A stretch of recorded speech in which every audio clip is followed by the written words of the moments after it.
यदुकुल का संहार। जब 18 दिन का युद्ध समाप्त हो जाता है तो श्री कृष्ण अर्जुन को उसके रथ से नीचे उतर जाने के लिए कहते हैं।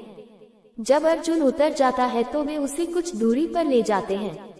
तब वे हनुमान जी को रथ के ध्वज से उतर आने का संकेत करते हैं। जैसे ही श्री हनुमान उस रथ से उतरते हैं, अर्जुन के रथ के अश्वजीवित ही जल जाते हैं और रथ में विस्फोट हो जाता है।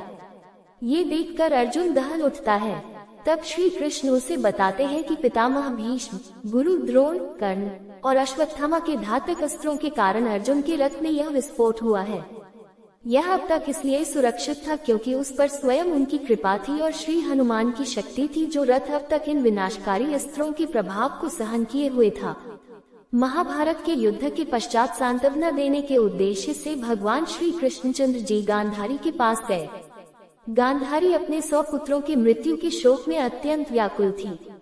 भगवान श्री कृष्णचंद्र को देखते ही गांधारी ने क्रोधित होकर उन्हें श्राप दे दिया कि तुम्हारे कारण से जिस प्रकार से मेरे 100 पुत्रों का आपस में लड़कर के नाश हुआ है, उसी प्रकार तुम्हारे यदुवंश का भी आपस में एक दूसरे को मारने के कारण नाश हो जाएगा।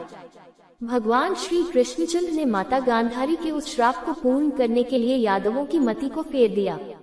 एक दिन अहंकार के वश में आकर कुछ यदुवंशी बालकों ने दुर्वासा ऋषि का अपमान कर दिया। इस पर दुर्वासा ऋषि ने शाप दे दिया कि यादव वंश का नाश हो जाए। उनके शाप के प्रभाव से यदुवंशी पर्व के दिन प्रभास क्षेत्र में आए। पर्व के हर्ष में उन्होंने अति नशीली मदिरा पी ली और मतवाले होकर एक दूसरे को मारने लगे। इस तरह से भगवान श्री कृष्णचंद्र को छोड़कर एक भी यादव जीवित न बचा। इस घटना के बाद भगवान श्री कृष्णचंद्र महाप्रयाण करके स्वधाम चले जाने के विचार से सोमनाथ के पास वन में एक पीपल के वृक्ष के नीचे बैठकर ध्यानस्थ हो गए। जरा नामक एक बहेलिये ने भूलवश उन्हें हिरण समझकर विषयुक्त बाण चला दिया, जो कि उनके पैर के तलुवे में जाकर लगा और भगवान श्री कृष्णचंद्र स्वधाम